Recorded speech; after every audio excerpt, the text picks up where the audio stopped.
예, 오늘은 제가 제목이 간증인데 제가 주일 낮 예배에 어떤 간증을 해본 적은 없습니다. 오늘은 어떤 가르침이나 설교보다도 저의 간증을 한번 해봤으면 하고 제목을 간증이라고 하는데 그 영어로 옆에다 테스티모니라고 썼잖아요. 제 영어 이름입니다. 근데 이제 제 이름을 좀 더 부드러운 좋은 이름으로 바꿔보려고 애를 많이 썼었는데 좋은 생각이 안 나더라고요. 조안이라고 해볼까? 폴이라고 해볼까? 생각이 안 나요. 그냥 뒀습니다. 왜? 이미 외국에서 너무 많이 테스티모니 알려져가지고. 어쨌든 오늘은 간증이지만은 간증이란 저의 어떠함이 아니라 주님이 저를 은혜로 이끌어 주신 것을 나누는 거니까 여러분들과 함께 주의 은혜를 나누는 시간 됐으면 좋겠습니다. 일생을 섬겨오면서 다 얘기하면 시간이 부족하니까 기억나는 아주 인상적이었던 일들만 간추려서 말하고 싶습니다. 어릴 때부터 저는 교회를 다녔고 주일학교 이전부터 다닌 것을 기억합니다. 물론 많은 사람들이 그랬지만은 잘 몰랐습니다. 무엇이 진리인지 주님이 어떤 분인지. 고등학교 때까지도 그랬고 고등학교 때 고등부 회장도 하고 있지만은 그만뒀고 그러고서 이제 좀 어둠 속에 죄악 속에 있었기 때문에 저는 더욱더 제 영혼이 구원받을 수 있다. 하나님 자녀가 될 수 있다. 그런 생각은 못했습니다. 더욱더 구제불능이라고 생각을 하게 됐습니다. 왜냐하면 믿다가 타락한 경우라고 생각을 했으니까. 25세 대학생 때 복학하고 구원받은 한 무리의 사람들을 만났고요. 그때 이제 복음이라고 하는 것을 깨닫게 됐습니다. 한 줄기의 빛이 제 마음 비추는 걸 느꼈고요. 한 번은 아니었던 것 같습니다. 몇 차례 말씀 읽으면서도 또 설교를 들으면서도 참 빛을 얻었고 또 감동을 했고 눈물을 흘린 기억도 있습니다. 한 분이 성경을 함께 읽자고 요청을 하고 제가 로마서 5장을 함께 읽으면서 내가 참 의인이 됐구나 하는 사실을 깨닫고 성경에 이런 구절도 있구나 이런 것을 깨닫고 말씀을 믿게 됐습니다. 그래서 이제 제가 구원을 받았다는 걸 알고 제 속이 변화되었다는 걸 느끼기 시작했습니다. 그리고 성경을 통해서 구원을 받았으니까 저는 어떤 꿈을 꿔서 구원받은 사람도 아니고 어떤 뭐 방언을 해서 구원받은 사람도 아니에요. 성경 말씀을 빛으로 받아서 깨달음을 통해서 그래서 구원을 얻었고 속이 변화된 것을 체험했기 때문에 자연히 성경을 많이 읽고 싶더라고요. 그런 뒤에 직장 생활을 한 6, 7년 했습니다. 제가 대학을 졸업할 때는 지금 참 취직하기 어렵더구만요. 젊은이들. 외국으로 많이 나가더라고요. 그렇기 때문에.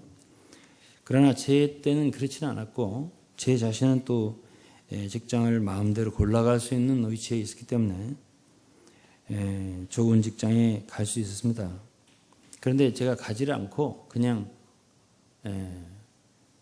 대학교 때 그냥 같이 겸해서 학교 다니면서 있었던 직장에 남아 있었는데 뭐 한 두세 배 더 월급을 받을 수 있는 곳에 입사를 할 수 있었지만 제가 포기를 했습니다. 그때는 이미 주님을 믿었고 교회 생활이 중요하다고 생각했기 때문에 교회 생활이 좀 떠날 그런 것이 싫어서 그냥 있었고 하지만 직장은 그렇게 좋은 직장 아니어서 어디 다니냐 그러면 좀 말하기도 좀 약간 부끄러워하기도 그랬습니다. 오늘날은 뭐 프로야구팀 모자에다가도 쓰고 이런 되기 때문에 그렇게 알려지지 않은 데는 아니지만은 그때 당시는 저는 그랬습니다. 한 6년 지나서 직장생활 부장이 됐었고 그때 주님이 33살 때 저를 찾았습니다. 제가 부장실에 혼자 이렇게 서 있을 때였고 주님이 저를 찾아오셨고 다른 얘기는 없고 제가 기억나는 것은 주님이 너 지금 몇 살이냐 이렇게 물으시는 것 같았습니다. 지금 너 그렇게 계속 살 거냐 이런 분명한 소명 느낌. 지금 이렇게 돌이켜 생각하면 나는 그 나이에 세상을 떠났다. 십자가에 못 박혀 죽었다. 넌 계속 그렇게 살 거냐 이렇게 물으시는 것 같이 느껴졌습니다. 그리고 저는 그 음성을 들으면서 이제 나는 더 이상은 이제 직장 생활하고 일반 사람처럼 살지는 못하겠구나 그런 느낌을 가졌습니다. 그리고 즉시 사표를 냈고 그리고 무슨 목사가 되는 것도 아니었고 무슨 사역자 장례를 교회에서 책임지는 어떤 그런 약속을 받은 것도 아니고 그냥 나왔습니다. 그냥 나왔고 그대로 섬기기 시작했습니다. 그냥 감사했습니다. 저 같은 사람을 어쨌든 불러주신 거니 분명하니까. 저는 일생을 돌아볼 때 제가 소원하는 대로 이끌어 주신 것은 별로 없는 것 같습니다. 항상 주님이 그냥 제 손을 붙잡고 이것이 어떻겠냐 이리 가봐라 이렇게 하면 예 알았습니다 이런 식으로 했지 제가 간절히 기도해서 주님 저를 이렇게 이끌어 주세요 그렇게 해서 응답을 받아서 그렇게 가고 그런 적이 별로 없는 것 같아요. 알아서 인도해 주시는 그런 손길 그게 제가 저의 일생이라고 생각을 합니다. 그렇기 때문에 지금도 저는 기도를 하긴 하지만 제 마음과 제 소원대로 되리라고 생각은 거의 안 합니다. 결국 주님께서 이렇게 해 그러면 알았습니다 이렇게 감사합니다 하고 따라가는 40년대 초반부터 주님이 외국에 길을 열어주셨습니다. 물론 그 이전에도 외국을 많이 다닌 사람입니다. 그렇지만 정식으로 해외 선교의 시작을 인도해 주신 것은 정확하게 41살 때 91년도입니다. 제가 기도한 것도 원한 게 아니었습니다. 저는 늘 기도를 많이 했죠. 33세 때부터 주님 선교를 나와가지고 주로 많이 한 거는 기도를 많이 했던 것 같습니다. 하루에 한두 시간 이상은 정말 그냥 조용히 기도하는 시간 말고 소리를 내서 부르짖으면서 한 것이 한 7, 8년 넘게 기도를 했습니다. 그렇게 하고 성경을 많이 읽었던 것 같습니다. 성경을 손에서 떼지 않고 매일 성경을 읽고 기도하고 그러자 40살 때쯤 몽골을 열어주시고 가서 복음을 전하도록 도와주셨습니다. 그것도 역시 제가 선교를 꼭 가고 싶습니다. 해외에 나가서 복음을 전하고 싶습니다. 기도를 해본 적이 없는 것 같아요. 그냥 어쨌든 주님의 진리가 온 세상에 많이 퍼지기 원합니다. 나를 보내주소서 기도는 안 했던 것 같아요. 그런데 주님께서 어느 날 저에게 어떻게 할 거냐. 자, 몽골 나라에 네가 갈 수 있는데 너 어떻게 할 거냐. 제가 가겠습니다. 감사합니다 하고 갔어요. 그때 이제 한 구절 아가서의 7장 12절 한 구절이 생각이 났더라고요. 읽어드리겠습니다. 우리가 일찍이 일어나서 포도원으로 가서 포도움이 돋았는지 꽃술이 펴졌는지 석류꽃이 피었는지 보자. 거기서 내가 나의 사랑을 내게 주리라. 이 구절이 생각이 나고 그때 몽골에 들어가려면 지금은 직항이 있지만 당시에는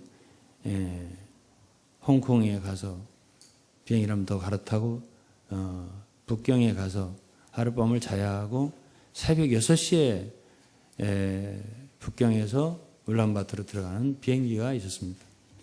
그러니까 상당히 비행기 값도 비쌌고 또 들어가려면 또 우리나라의 보안 교육도 받아야 되고 왜? 사회주의 국가로 들어가야 되는 거니까. 당시 중국은 사회주의 국가였고 몽골도 막 개방됐지만 아직 사회주의 냄새가 아주 강하게 있었습니다. 그래서 어쨌든 12월 달이니까 그때가 굉장히 추운 겨울에 처음으로 몽골이라는 나라로 들어갔습니다. 북경에 가니까 북경부터 추웠습니다. 그래가지고 몽골에 가서 그 새벽 추운 그 공기를 마시면서 몽골의 겨울을 맛보니까 정말 우리가 경험하지 못한 그런 살을 애는 듯한 추위. 그곳에 공항에 내릴 때 보니까 비행기에서 밖을 보니까 온통 하얗고 눈으로 다 뒤덮였습니다. 그리고 러시아 군인들이 아직도 도열해서 행진하는 모습이 눈에 들어왔습니다. 어쨌든 처음에 몽골에 도착해서 몽골 사람들 그래서 한 3, 40명이 작은 아파트 방에 모여가지고 그래갖고 그들에게 말씀을 전할 기회가 주어졌고 그들을 봤을 때 참 감개무량했고 감사했고 감격했고 처음엔 눈물이 많이 나더라고요. 말씀을 첫 번에는 잘 못 전하고 그리고 그 다음부터 말씀을 전했던 기억이 있습니다. 당시에 몽골어를 할 수 있는 한국 사람은 한 사람뿐이었고요. 그가 나의 통역자가 되어주어서 복음을 전할 수가 있게 되었었습니다. 차도 우리 차가 없었으니까 별로 몽골 울란바토르든 몽골에는 차가 없었고 그냥 뭐 전차 우리나라 전차 있었죠 옛날에 그거 위에 그 전선이 있고 전차 그리고 이제 택시 뭐 이렇게 조금씩 있었는데 소련제 라따라고 하는 택시 기억이 나고 빌려 타고 다니고 또 버스 같은 것도 이제 고물버스 어디서 그런 거 이제 빌려 타고 복음을 전하고 다녔는데 고장이 나면은 대책이 없었습니다. 몇 시간이고 밤이고 낮이고 시골에 갔다가 올라오려면 서서 고쳐야 되는데 금방 고쳐지지도 않고 참 고생을 많이 했던 기억이 있습니다. 그러나 제가 젊었으니까요. 40대 초반이니까 그걸 견딜 수 있었던 것 같습니다. 무엇이 저에게 가장 그렇게 나가서 교회를 복음을 전하고자 하는 의미였을까, 동력이었을까를 생각하면 제 마음속에는 복음이 있었습니다. 당시에 제가 옛날에 있던 교회에서 주로 중고등학생들, 대학생, 청년들 뭐 이렇게 많이 여름마다 수련회하고 겨울마다 수련회하면 뭐 700명씩, 1000명씩 이렇게 모였습니다. 그때에 제가 제일 많이 강조하고 또 힘을 많이 쏟았던 게 그들이 영혼 문제였습니다. 많은 다른 분들은 그렇게 그 부분을 그렇게 많이 생각 안 하는데 저는 이 아이들이 어떻게든지 구원은 받아야 된다. 이 많이 해서 저는 그때 당시에 그들에게 좀 복음을 깨닫게 해주고 이제 제가 그렇게 시작했으니까요. 제가 교회 생활 처음에 구원을 분명하게 깨닫고서 그 감격 속에서 생활을 했기 때문에 이것이 제일 중요하다는 생각을 왜 안 했겠습니까? 그러니까 그 아이들한테 복음을 전해주기를 힘썼어요. 그리고 복음을 깨달으면 침례를 주고 그것을 이제 계속 하루 한 번에 뭐 어떤 때는 100명도 어떤 200명도 이렇게 복음을 많이 전했던 기억이 있습니다. 그래서 복음에 대하여 복음 지금도 제 마음속에 있는 건 복음인데요. 복음과 율법이라든가 어떤 철학이라든가 지식이라든가 성경을 가지고 교양적으로 가르치는 사람도 있잖아요. 그런 사람들의 것과 이 복음을 전하는 사람과 뭐가 다르냐면은 복음을 전하는 사람은 그 사람들의 마음속에 하나님밖에 없습니다. 이렇게 말하면 사람들이 오해할 거예요. 그러나 복음이라고 하는 것은 은혜거든요. 은혜고 믿음이에요. 우리 편에서 할 수 있는 것이라고 하는 것은 아무것도 할 게 없는 게 복음입니다. 왜? 하나님이 다 하셨습니다. 주님이 다 하시고 우리는 다 믿는 거고 받아들이는 것뿐이니까 결국 복음 전하는 사람들에게는 사실은 자기가 없는 거예요. 사람이 들어설 수 있는 여지가 없는 게 복음이에요. 교회가 왜 문제가 많이 생기냐면 복음이 없어서 그런 거예요. 자, 그럼 다 복음 전한다고 하죠. 그렇지만 완전한 복음이란 처음부터 끝까지를 말하는 거예요. 그것이 다 복음이라면 거기는 십자가가 있기 때문에 인간이 들어설 수 있는 여지가 없습니다. 주님만 계신 거죠. 골로새서 3장에 보면은 그리스도가 만유라고 했는데 그리스도 모든 것이라는 얘기인데 그게 복음입니다. 모든 인간은 다 십자가로 육체도 자아도 모두 다 끝나야 되는 거고 우리 인간은 다만 주님을 순종하고 믿고 따르고 그거밖에 없는 것이기 때문에 복음이라고 할 때에 제가 참 뭐라고 말할 수가 없는데요. 복음을 전하는 자와 복음과 다른 걸 많이 섞은 자와는 차이가 큰 거예요. 또 아예 복음을 모르는 사람도 많고 그런 사람들과의 사역의 본질은 너무 큰 차이가 있다 하는 것을 저는 말하고 싶습니다. 그 다음에 이제 저의 일생을 이끌어온 게 이제 교회입니다. 옛날에 제가 있던 교회 굉장히 그 교회를 강조하는 교회였습니다. 그런데 사실 그 말은 맞습니다. 사도 바울이 쭉 이렇게 사역한 걸 보면 교회에 대한 사랑과 애착심, 거기에다가 자신을 온전히 바치려고 했던 마음은 말할 수 없을 정도입니다. 그 다음에 사실 복음과 교회라는 것은 사실 하나이지만 복음을 통해 교회가 생기는 거 아니에요. 율법을 통해서 이스라엘이 생긴 거예요. 구약에. 복음을 통해서 교회가 생긴 거예요. 복음이 정확하지 않다 그러면 교회가 정확하지 않은 거예요. 그게 복음과 교회. 그러니까 결국 거기에는 완전한 순종, 하나님께 대한 완전한 순복,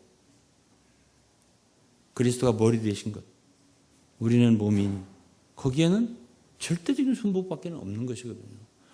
그것이 저의 마음을 초기부터 사로잡았던 거고 그것에 이끌렸던 게 저희 사역 같습니다. 그러니까 외국에 나가서도 다른 일 하고 싶었던 건 아니고 정말 인간이 없는, 인간의 지위가 없는 정말 하나님의 말씀과 그리스도의 머리 되심만이, 성령만이 주권을 잡고 그곳에서 운행하시고 역사하시고 인도하시고 주장하시는 교회, 이런 것을 바라고 원해서 그렇게 외국을 많이 나갔던 것 같습니다. 몽골의 교회가 일어난 후에 저는 이제 몽골의 성도들 광경을, 예배 때 광경을 바라보면 참 감동이 많이 됐습니다. 처음에 제가 갔을 때 몽골 성들이 이제 우리가 그들을 섬기고서 말씀 전하고서 올라오면 끝에 선물을 쭉 내놔요. 근데 이제 그때 선물이라고 하는 게 뭐 잔뜩 이렇게 인형 같은 거 막 주길래 뭔가 했더니 다 그게 우상들이에요. 뭐 이마에 뭐 박힌 거라든가 뭐 징기스칸 뭐 형상이라든가 이런 뭐 여러 가지를 주는데 보니까 다 불교 계통의 그런 그 뭡니까? 그 제품들을 갖다가 가게에서 파는 게 다 그런 것들이니까 다 갖다 버렸어요. 그리고서 처음에는 마음 상할까봐 이런 거 가져오면 안 된다고 말하기 어려워서 한 번, 두 번 오다가 이런 거는 가져오지 마라. 이렇게 말했죠. 그렇게 했던 그 라마교, 불교 계통의 찌들은 그 나라가 거기서 이제 주님을 부르고 찬양을 드리고 기도하고 그런 광경을 봤을 때 우리의 마음이 어떻겠어요? 엄청 감격스럽더라고요. 그래서 왔다 갔다 하면서 제가 주님께 기도를 드렸습니다. 하나님, 왜 몽골 뿐입니까? 이왕 저를 보내려면 또 다른 나라도 보내주세요. 가겠습니다. 그래서 이제 저희들이 가게 된 것이 베트남. 그 베트남도 공산주의였고 복음이 없었잖아요. 그래서 하노이에 가서 젊은 사람들 그래도 한 7, 80명 좀 인도하고 참 복음을 전하고 그랬습니다. 그 다음에 이제 캄보디아로 가고 캄보디아에서 이제 또 네팔로 인도로 먼저 보냈어요. 인도로 한 세 도시에 이제 사람들을 보내고 그 다음에 이제 네팔로. 네팔은 갈려서 간 게 아니라 비자가 만기가 돼서 한 나라를 가야 되니까 동역자들이 가서 비자 밖으로 갔다가 거기서 복음을 전해 네팔의 교회가 생기기 시작한 거고 그리고 이제 저는 이제 스리랑카로 방글라데시로 여러 나라를 가게 되고 그 다음에 이제 아프리카를 가게 되고 그 다음에 이제 유럽을 가게 돼서 거의 20나라 가까이 많은 나라에 가게 됐습니다. 그 후에 이제 몽골의 교회와 캄보디아, 네팔 이런 교회들이 일어나서 옛날에 있었던 교회 안에서 제가 함께 신앙생활을 참 하기 어렵게 되었습니다. 모든 과거의 저의 사역과 일을 내려놓지 않을 수 없었고요. 2000년 되었을 때 저는 모든 것을 다 비우고 새롭게 길을 걸어가지 않을 수 없게 되었었습니다. 정확히 50세 때 일입니다. 한국에서 새로운 시작을 해야 했고 그때 당시에 저와 함께 선교 사역에 했던 사람들은 20, 30명 정도 됐고 그들이 한번 불가리아에서 다 모여서 우리는 불가리아에서 유럽 많은 교회들 특별 집회를 하고 끝난 후에 그곳에 있는 많은 동역자 형제들이 저를 안수해서 한국에 새로 시작하시라 한국에 한국 사람 한국으로 안수해서 보냈습니다. 그래서 저는 역촌동에서부터 새로운 발걸음을 시작을 하고 그러나 이제 그때부터 주로 많이 한 것은 복음을 전했다기보다는 책을 많이 쓰기 시작했던 것 같습니다. 빌라델비아라는 출판사를 열고 그다음 이름을 나중에 베델 소원으로 바꾸고 주로 성경 주석 강해서를 썼습니다. 10여 년을 들여서 66권 강해서를 완성하고 2013년에 완간 예배를 드렸습니다. 63세였습니다. 세월이 이렇게 빨리 가죠. 많은 사람들이 떠났습니다. 디모데후서 4장 16절에 내가 처음 변명할 때 나와 함께 한 자가 하나도 없고 다 나를 버렸으나 저에게 허물을 돌리지 않기를 원하노라. 어쨌든 이유야 많겠지만 처음 선교를 시작할 때 많은 사람들이 저와 함께 했었습니다. 그러나 새로 2000년에 저를 안수했던 많은 동역자분들이 모든 사람들이 제 곁을 떠났습니다.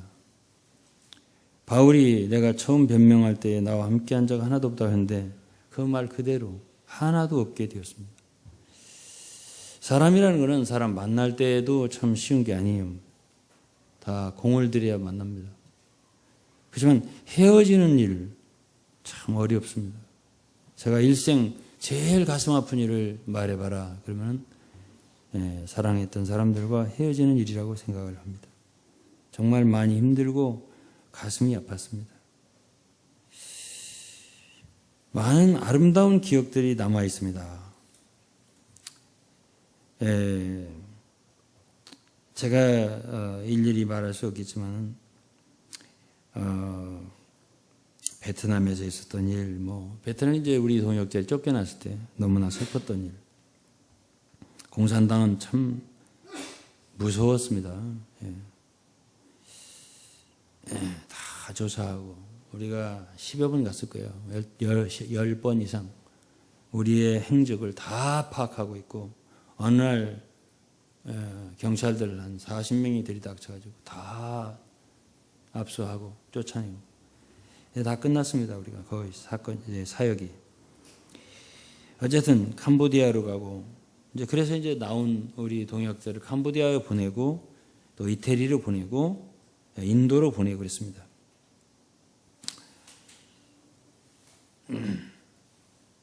어쨌든 이제 캄보디아 사역이 시작됐고 지금 교회가 작은 모임까지 합해서 캄보디아는 한 100개 정도의 모임이 있습니다. 옛날에는 프놈펜에 그 아스팔트가 잘 안 깔린 상태라 오토바이를 타고 저를 이제 형제들이 뒤에 오토바이 뒤에 타고 다니면 먼지가 얼마나 나는지 그러지 않아도 먼지가 있는데 우리는 그때 당시에 마스크를 갖고 다닐 줄도 모르고 그래가지고 하여튼 수건으로 코를 가리고 엄청나게 어렵게 하고 다녔습니다. 덥기는 또 얼마나 더운지. 그러나 어쨌든 마음이 기뻤습니다. 캄보디아의 복음을 전하면서 사람들은 많이 바뀌었어요. 처음에 한 머리가 좋은 분들이구나, 좋은 사람들을 주님이 얻었구나, 그것도 다 바뀌고 그 다음 또 반 바뀌고 이렇게 해가지고 한 7, 8년, 한 10년 지났을 때 오늘날에 지금 캄보디아의 교회가 형태가 잡혔습니다. 인도, 네팔, 스리랑카 참 많이 다녔는데요. 어쨌든 인도 어떤 도시인지는 모르지만 동역자 한 형제와 걸으면서 그 황무한 어떤 땅에서 무릎이 꿇어지더라고요. 자연이 꿇어진 것 같습니다. 기도가 나오더라고요. 감사합니다, 아버지. 뭐라고 말할 수 없는, 형언할 수 없는 감동이 있더라고요. 네팔에서는 정말 주님이 저를 마치 찾아온 것 같았어요. 어느 날 감싸주시고 한없는 눈물을 흘린 적이 있습니다. 한국에만 있었더라면 그러한 감동은 없었을 것 같아요. 성령의 부어지신 느낌, 제가 에티오피아에서도 느낀 적이 있습니다. 정말 교회 안에 들어온 좋지 않은 음란한 사건들, 이런 것들을 처리할 때 주님이 우리의 영 안에 얼마나 강하게 역사하시고 또 힘을 주시고 부어지시는지, 그런 모든 체험들은 주님을 위해서 정말 그 많은 나라에 가서 비로소 체험할 수 있었던 것들이 너무나 많았던 것 같습니다.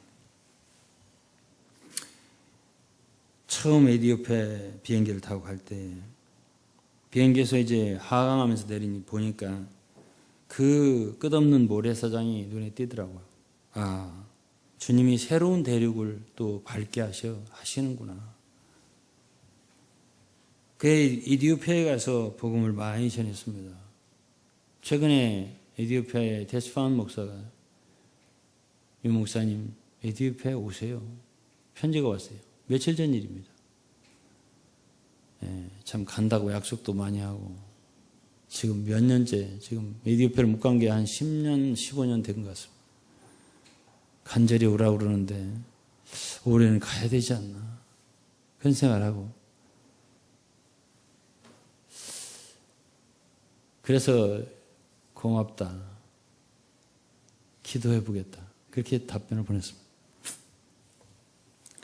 잠비아로, 케냐로 참 사건도 많았습니다. 아프리카에서. 그게 이제 2000년부터 한국에서 새로 시작을 해서 봉천동에서부터 이제 말씀을 전하기 시작했죠. 2004년부터 정확하게 말하면 봉천동에 예배당 하나를 얻어가지고 전했습니다. 아시죠? 여러분들이 이제 아신 분들이 많습니다. 그리고서 이제 봉천동에서 한 3, 4년 있다가 지하에 있다 보니까 이제 나중에 지하로 옮겼잖아요. 넓기는 한데 습하고 춥고 하니까 특히 자매들이 견디기 어려워했습니다. 아무래도 옮겨야 할 것 같습니다. 계절은 뭣도 모르고 그러자고 해가지고 이제 이곳을 이제 매입을 해서 왔습니다. 사실 3분의 1도 못 되는 돈을 헌금해가지고 3분의 2는 대출을 받아 사다 보니 저는 꼼짝없이 이 건물에 묶이는 상황이 됐죠.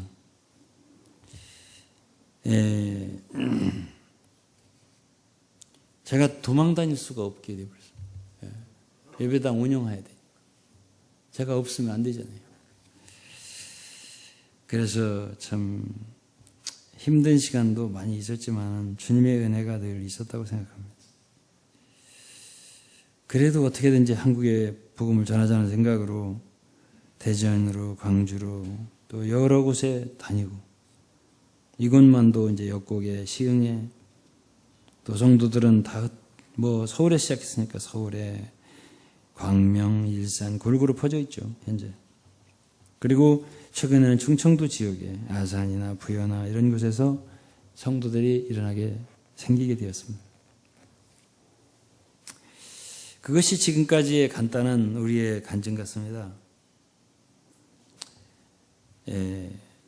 제가 어쨌든 장로교의 총회에 속해 있습니다. 우리 교회 수가 한국 내에 한 3,000개가 넘는 총회이고 제법 큰 총회입니다. 우리 성도들은 제가 현재 노회장이다, 총회 증경총회장이다, 이런 걸 잘 아는 분도 없을 거라고 생각합니다. 제가 얘기를 안 하니까요. 왜냐하면 제 성품이나 성격 또는 제가 아는 주님 말씀에 따르면 안 맞잖아요, 잘. 그래가지고 참 내면에 어려움이 많았고요. 늘 피하고 도망다닐 궁리만 찾고 그랬었습니다. 그런데 세월이 가면서 함께한 목사님들하고 모르는 사이에 정이 들게 되더라고요. 이게 속으로 그런 생각이 들더라고요. 내가 그 목사님들보다 나은 게 뭔가? 왜 자꾸 도망가려고 할까? 이런 생각을 하게 되고, 또 목사님들하고 어쨌든 단체니까, 조직이니까 이런 일 저런 일이 발생하고, 그러다 보니까 서로 떼기 어려운 그런 마음의 그 관계들이 생기더라고요.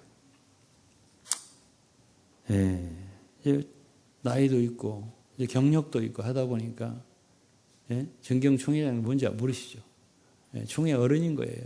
그러다 보니까 이제는 그런 젊은 많은 목사님들의 울타리 같은 존재가 되고 더 올라갈 데도 없고 더 바랄 것도 없고 하니까 나이 드신 뭐 오래된 70세 이상 된 목사님들 그냥 서로 그윽한 눈으로 서로 바라보고 젊은 목사님들은 존경하는 마음으로 이렇게 바라보고 이렇게 뭐 오라고 하면 안 갈 수 없으니까 참석해야 되고 이렇게 활동을 하는 처지에 놓여져 있습니다. 제가 이제 오늘 제일 간증하려고 한 요지가 마지막 지금부터입니다. 길지는 않고요. 뭐든지 다 짧습니다. 이번 여름은 참 무더웠죠. 더위가 얼마 끝나더니 바로 그냥 서늘해지더라고요. 6월 15일 날 해가 반짝반짝하는 아침에 저는 항상 이제 시간 되면 뒷산을 잠깐 올라갔다 하니까 뒷산을 갔습니다. 정상쯤 왔는데 우리나라 아열대 기후처럼 비슷하게 말레이시아나 이런 데 가면 막 그 비가 갑자기 막 햇빛이 반짝하다 갑자기 막 천둥치면서 비가 오잖아요. 비슷한 것 같이. 우산도 안 가져갔는데 비가 엄청 쏟아지더라고요. 그래서 돌아서서 내려오다가 그 마대자루 이렇게 쭉 깔아놓은 그게 이제 덜 미끄러우지라고 해놓은 건 줄 알고 거기로 내려오는데 웬일로 그게 더 미끄러운 거였어요. 완전히 눈보다 더 미끄럽고 그래서 완전 슬라이딩을 했습니다. 그래서 마치 어떤 목사님하고 전화 통화를 하는 중이라 그대로 손도 못 짚고 넘어지니까 어떻게 되겠어요? 옆구리로 그대로 박혀가지고 일어날 때 아야 아픈 거다 아프더라고. 그래가지고 갈비가 부러졌나? 이제 그런 생각이 되고 그래서 이제 사모님 아내를 오라고 불렀죠. 큰일 났다고 지금. 병원에 가야겠다고. 또 엄살은 또 심하잖아요. 그래가지고 그랬더니 이제 왔어요. 우산을 2개 갖고 왔어요. 그래서 이제 가까이 병원을 또 찾아서 살살 옆구리를 쥐고 감아 쥐고 갔는데 거기는 정형외과 없다는 거예요. 딴 데로 가는 21세기 무슨 뭐 병원으로 가라는 거예요. 그리고 택시를 잡았습니다. 택시를 잡았더니 택시 운전수가 갈비를 부러진 경험입니다. 이렇게 해보래. 부러지진 않네. 그게 못한대요, 이렇게. 갈비가 부러져.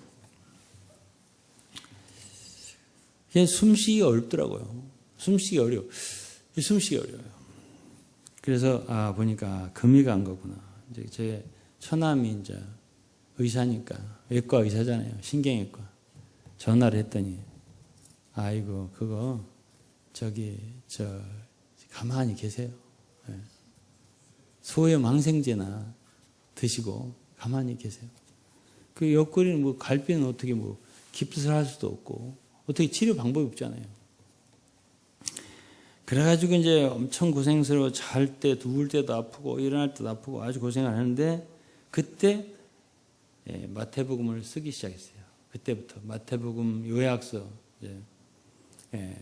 성경 갖다가 읽기만 하면 저는 이제 심심하잖아요. 그러니까는 읽고 나서 자 1장 내용은 뭐야? 1장 내용 좀 내가 요약하는 거지. 2장 내용은 뭐야? 이렇게 쭉 썼어요. 왜냐하면 아무래도 주님을 한번 좀 알아보고 싶더라고요. 주님에 대해서.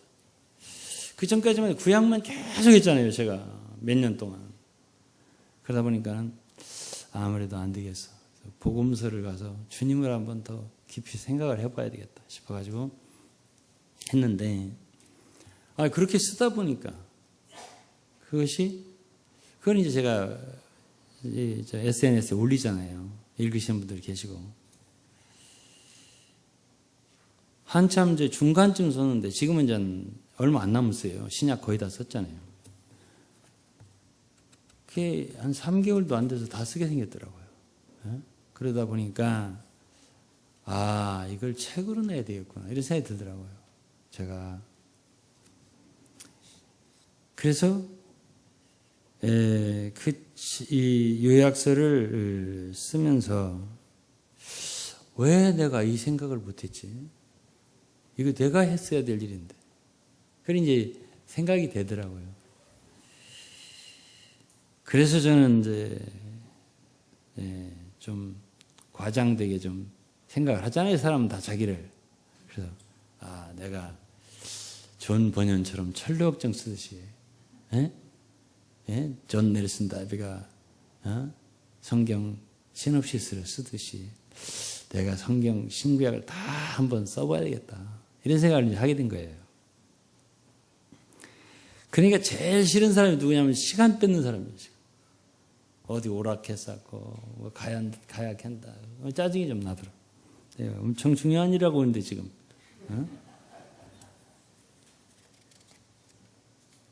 나라의 뭐 국회가 어떻게 돌아가고 뭐 이런 건 전혀 제 머릿속에 신경이 없어요. 사드 배치를 해야 어떻게 해야 신경이 없어요. 이걸 해야 되니까요. 이게 저에겐 제일 중요하고, 어떤 권력자도 안 부럽고 돈도 안 부럽고 명예도 뭐 안 부럽더라고요. 이 말씀이 너무 귀한 거예요. 이 말을 해주려고 오늘 간증을 쓴 거예요. 간증을 한 거예요.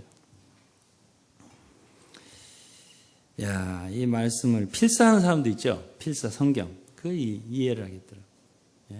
읽는 거하고 또 달라요. 우리 역국에서는 이미 필사를 시작했지만 오래전부터. 정말 말씀 안에 계신 예수 그리스도, 사도들의 그러한 행적 너무 귀하더라고요. 자세하게 이렇게 읽고 써보는 시간, 너무 저에겐 귀한 시간이었습니다. 그래서 빌립보서 3장 7절에 바울의 말 이해하게 되더라고요. 무엇이든지 내게 유익하던 것은 내가 그리스도를 위하여 다 해로 여길 뿐더러 또한 모든 것을 해로 여기면 내 주 그리스도 예수라는 지식이 가장 고상함을 인하며 내가 그를 위하여 모든 것을 잃어버리고 배설물로 여기면 그리스도를 얻고, 또 골로새 2장 3절은 그 안에는 지혜와 지식의 모든 보화가 감추어 있느니라.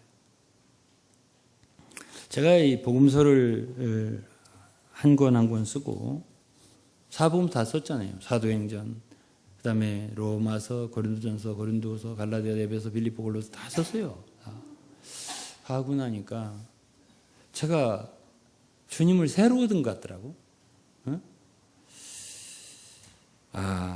내가 이런 생각이 있습니다.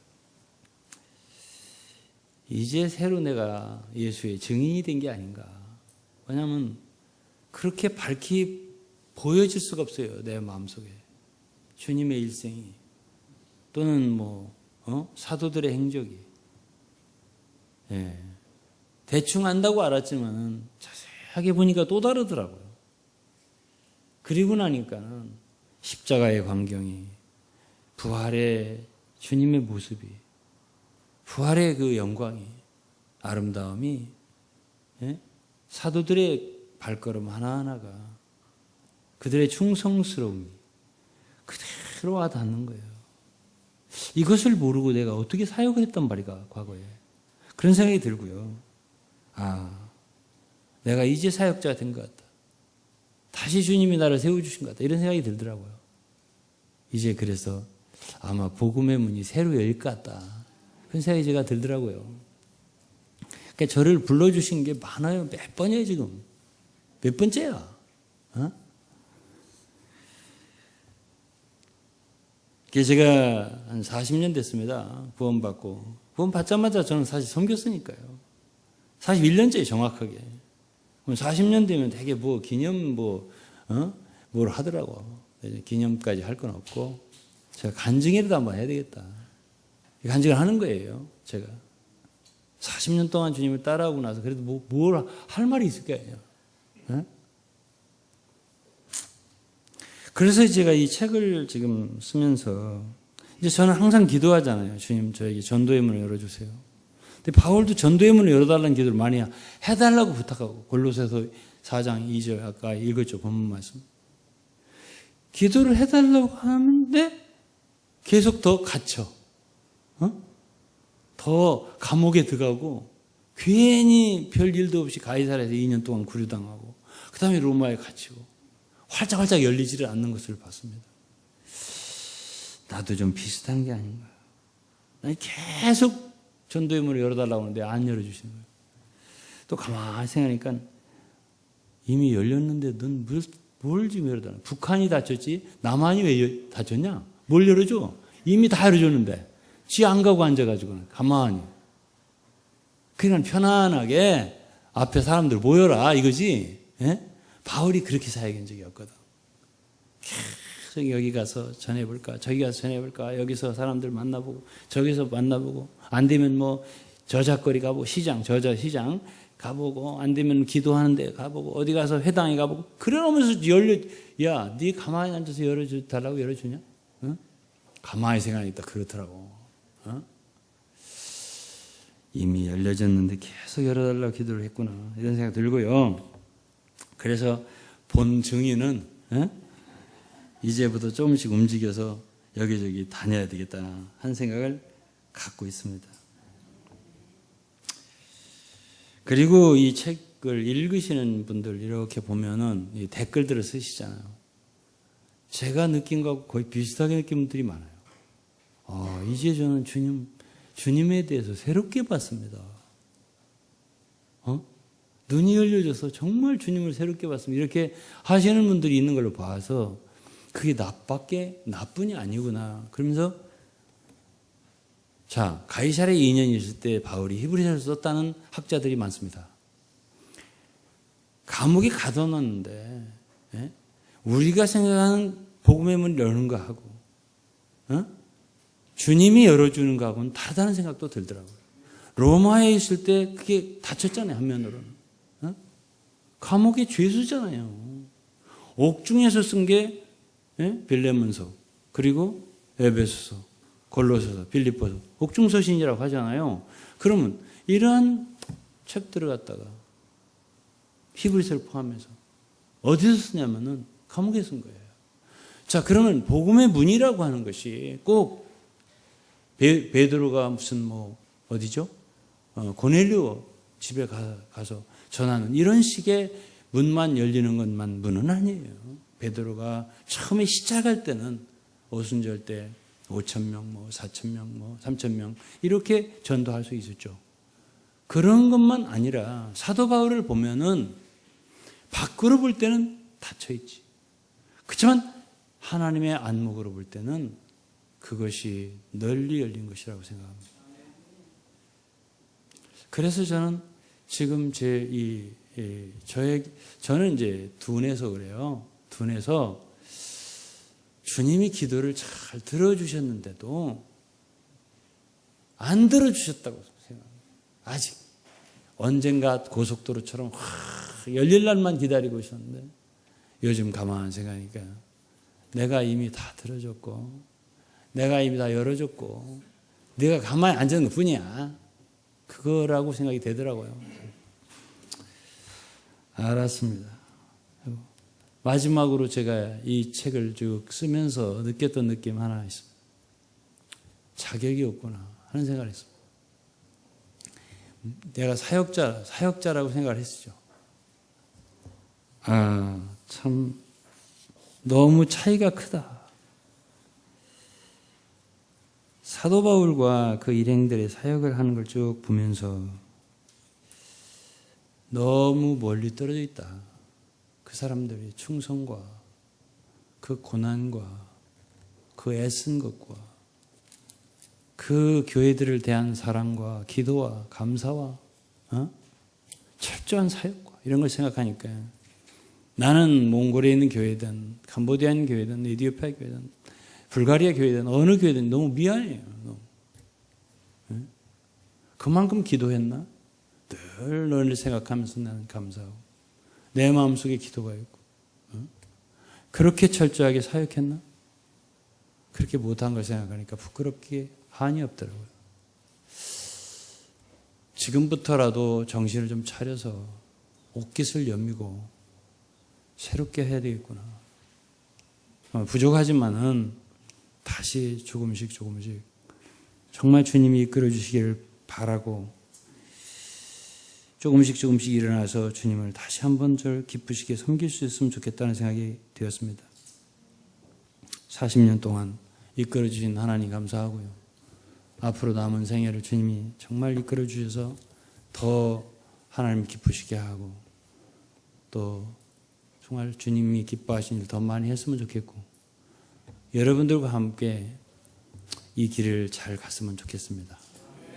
충성을 다해 가고 그날 주님 만나 배울 때 다 잘했다. 착하고 충성된 종아. 갈 길을 참 잘 갔다. 그리고 다 주의 상을 받고 면류관을 받는 여러분과 우리가 될 수 있으면 좋겠습니다. 감사합니다. 잘 들어주셔서. 기도하겠습니다. 하나님 아버지 감사합니다. 오늘은 부족한 사람 간증을 했습니다. 주님이 저를 부르시고 택하시고 주님 섬기라고 해주신 지 40년이 흘렀습니다. 주님 부족한 사람이 참 주님께 영광 돌리지 못할 때도 너무 많았고 주님의 일에 방해나 되지 않았나 늘 부끄럽습니다.